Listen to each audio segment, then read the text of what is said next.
Imagine perder tudo o que você ama e ainda manter a fé. Este não é apenas um relato antigo, é uma jornada emocionante que desafia nossas crenças mais profundas. Descubra os mistérios de Jó, um homem que enfrentou o inimaginável e ainda assim permaneceu firme. Fique conosco e veja como essa história milenar ainda ressoa poderosamente em nossas vidas hoje. Jó era uma pessoa íntegra e justa, sempre empenhado em viver uma vida moral e tinha uma relação muito disciplinada com Deus. Na terra de Uz, vivia um homem cujo nome era Jó. Este homem era irrepreensível e honesto, temia a Deus e evitava o mal. Ele tinha 7 filhos e 3 filhas, possuía 7.000 ovelhas, 3.000 camelos, 500 jugos de bois, 500 jumentos e uma grande quantidade de servos. Era considerado o maior entre todos os povos do Oriente. Os filhos de Jó costumavam realizar festas em suas casas, em seus aniversários, e convidavam suas 3 irmãs para comer e beber com eles. Após um período de celebrações, Jó organizava um ritual de purificação para eles. Bem cedo pela manhã, ele oferecia um sacrifício queimado por cada um, pensando: talvez meus filhos tenham pecado e amaldiçoado Deus em seus corações. Essa era a prática constante de Jó, conforme descrito no primeiro capítulo, versículos de 1 a 5. Deus destacou as virtudes de Jó para Satanás. No entanto, Satanás argumentou que Jó era justo apenas porque Deus o favorecia abundantemente. Certo dia, os anjos vieram se apresentar perante o Senhor, e Satanás também estava entre eles. O Senhor perguntou a Satanás: de onde você vem? Satanás respondeu ao Senhor andando por toda a terra, indo e vindo por ela. Então, o Senhor disse a Satanás: você reparou no meu servo Jó? Não há ninguém na terra como ele, um homem íntegro e correto, que teme a Deus e evita o mal. Será que Jó teme a Deus sem motivo? Replicou Satanás. Você não colocou uma proteção ao redor dele, de sua casa e de tudo o que ele possui? Você abençoou tudo o que ele faz, e seus rebanhos e manadas se espalharam pela terra. Esses diálogos entre Deus e Satanás são narrados no livro de Jó, capítulo 1, versículos de 6 a 10. Satanás desafiou Deus, dizendo que se fosse permitido infligir sofrimento a Jó, ele mudaria e amaldiçoaria a Deus. Deus permitiu que Satanás atormentasse Jó para testar essa ousada afirmação, mas proibiu que tirasse a vida de Jó. Mas estenda a sua mão e ataque tudo o que ele possui, e com certeza ele o amaldiçoará na sua cara, disse o Senhor a Satanás. Muito bem, então, tudo o que ele possui está em seu poder, mas não ponha a mão sobre o próprio homem.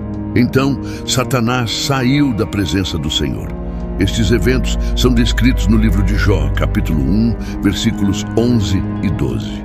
Jó recebeu 4 notícias num único dia, informando que suas ovelhas, servos e 10 filhos haviam morrido, vítimas de invasores ladrões ou desastres naturais.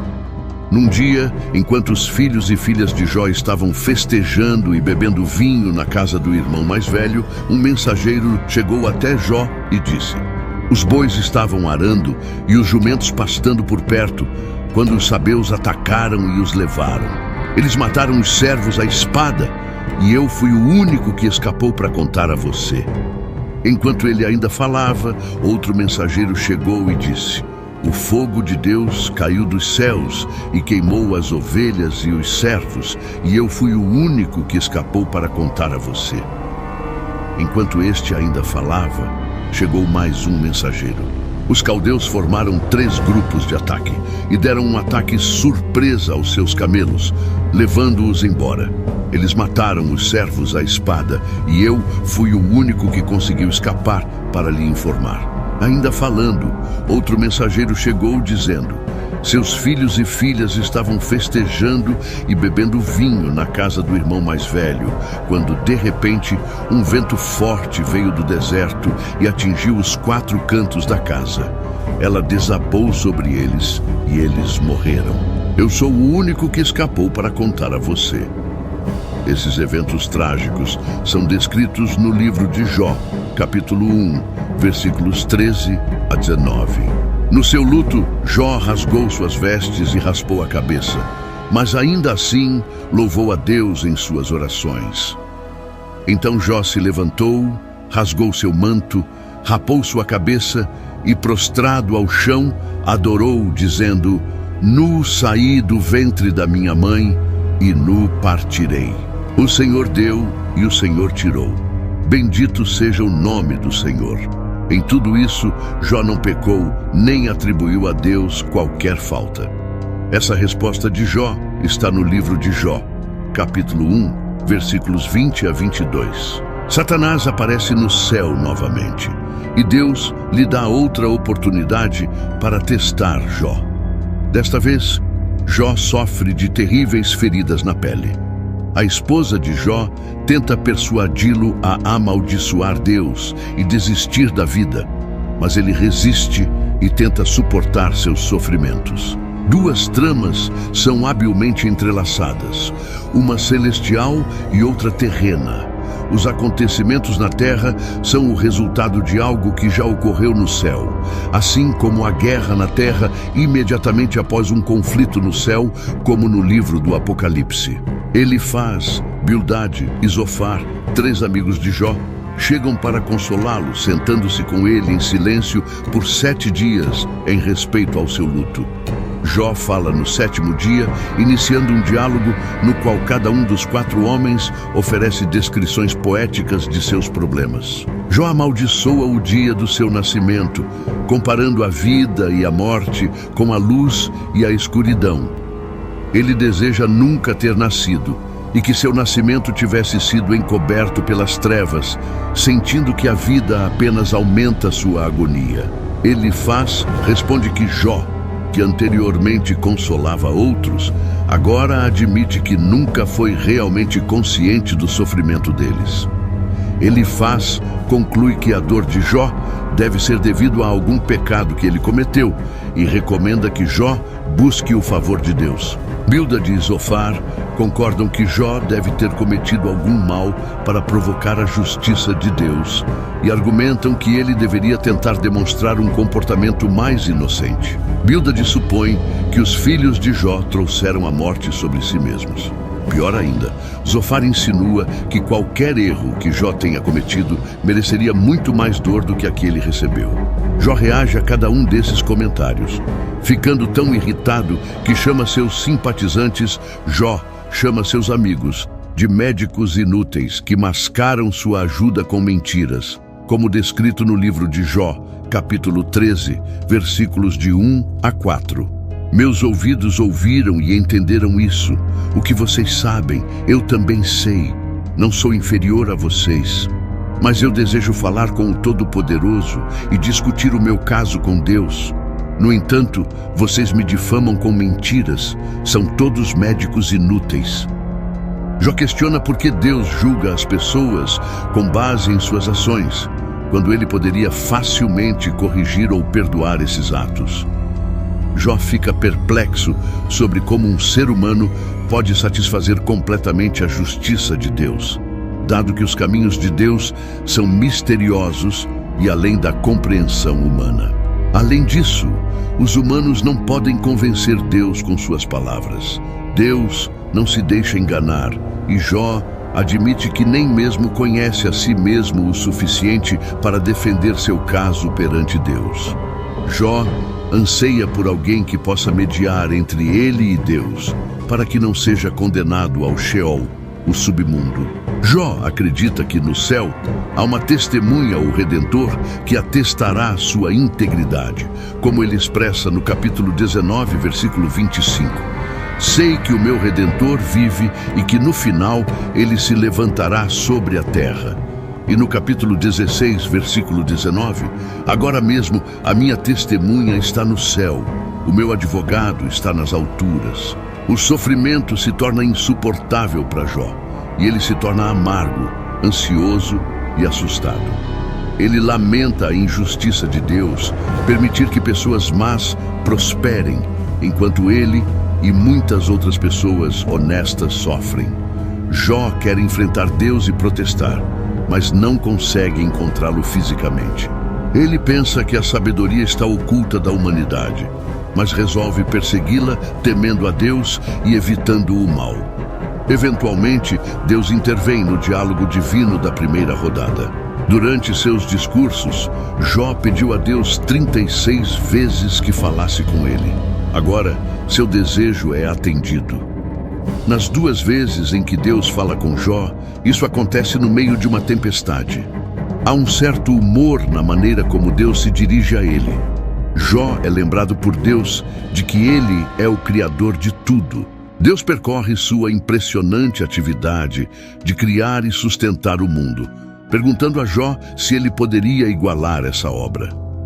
Ele termina perguntando se Jó está em posição de julgar, dizendo que é impertinente para Jó acreditar que Deus deveria se explicar a ele. Jó é feito sentir-se muito pequeno. Eventualmente, Jó responde: "Sou indigno. Como posso responder-lhe? Coloco minha mão sobre a boca, falei uma vez, mas não tenho resposta, 2 vezes, mas não direi mais nada." Deus restaura a Jó seus filhos, 7 filhos e 3 filhas, propriedades, camelos e rebanhos de ovelhas, tornando-o muito mais rico e feliz do que antes. Como servo de Deus, Jó é reabilitado. Por outro lado, os 3 amigos de Jó são severamente repreendidos por Deus, que diz que eles não falaram corretamente sobre Jó, indicando que não devemos citar seus discursos como se fossem verdades. O notável nas 2 rodadas de Deus com Jó é que ele ainda não responde às indagações de Jó e não lhe conta sobre sua aposta com Satanás. Jó não precisava saber o que estava acontecendo no céu, porque Deus tinha seus motivos para permitir que ele sofresse. Devemos ter em mente uma diferença aguda entre a compreensão judaica deste livro e a cristã. O judeu dos tempos do Antigo Testamento não podia ver os problemas da vida temporal à luz da eternidade. Ele sentia que a justiça de Deus deveria ser vista nesta vida, já que tanto pessoas boas quanto más iam para o mesmo destino, o Sheol, lugar de existência sombria onde os espíritos partidos dormiam.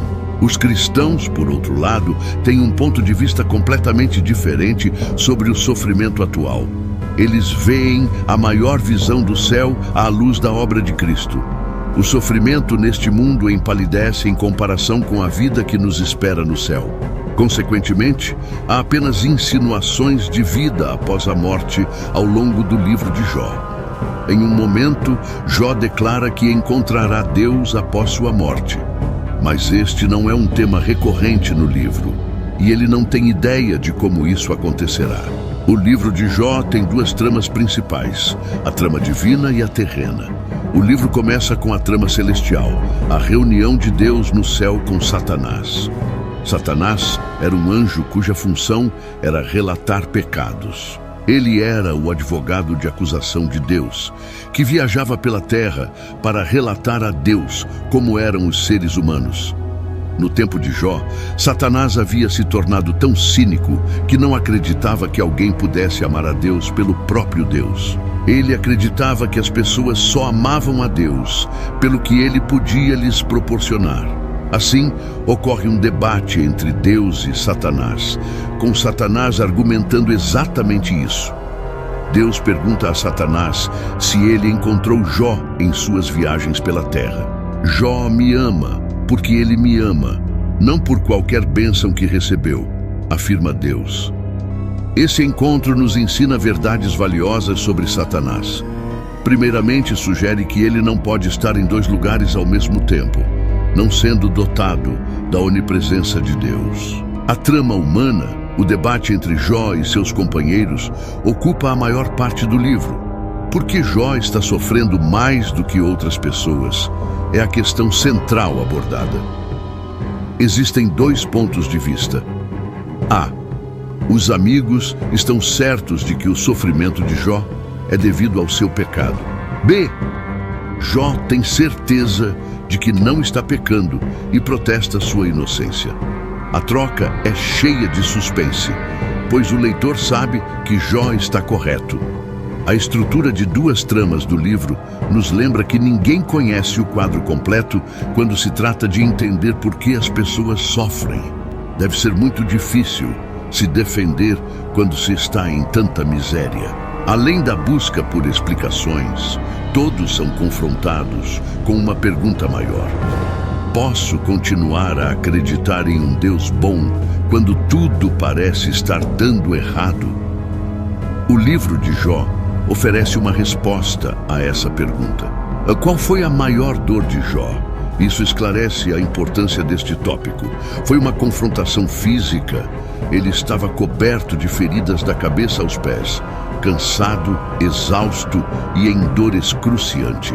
Socialmente, devido à sua aparência física e ao fato de que a comunidade local estava ciente de sua recente tragédia, ele se tornou um pária social.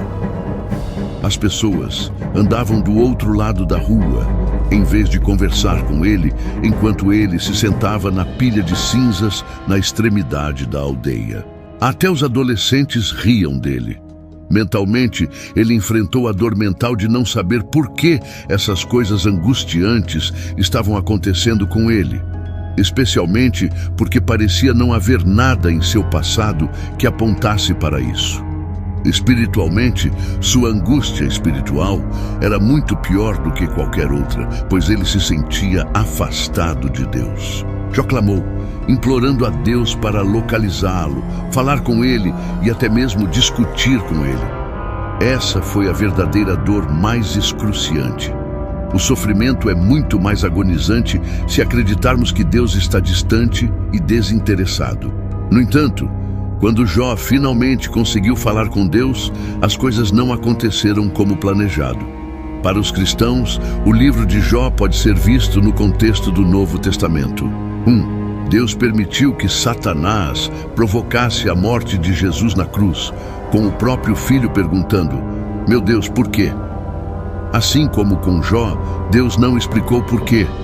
Isso sugere que até o Filho de Deus perdeu o contato com o propósito de seu sofrimento sob a intensidade do tormento da crucificação.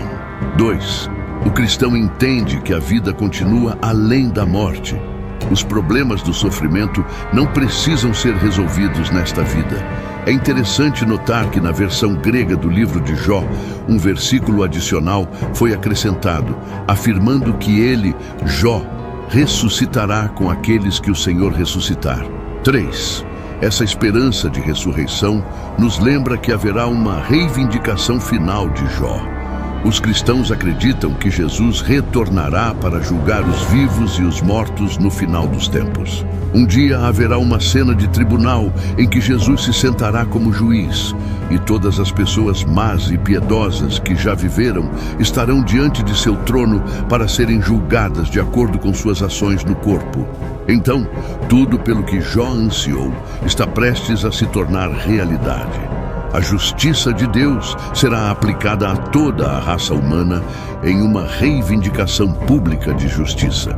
Acabamos de explorar as profundezas da história de Jó, uma jornada de fé, sofrimento e redenção que toca a alma e desafia nossa compreensão. Se você se sentiu inspirado, intrigado ou até mesmo questionando, saiba que há muito mais a descobrir. Cada história que compartilhamos aqui é uma nova oportunidade de olhar para dentro de nós mesmos e para o mundo ao nosso redor. Não perca nenhum momento dessas explorações fascinantes. Inscreva-se agora. Dê um like se você se conectou com a história de hoje e compartilhe nos comentários como ela impactou você. E não se esqueça de compartilhar este vídeo com alguém que, como você, ama desvendar os mistérios da vida e da fé. Juntos, vamos continuar essa jornada de descoberta e inspiração. Obrigado por assistir e até a próxima.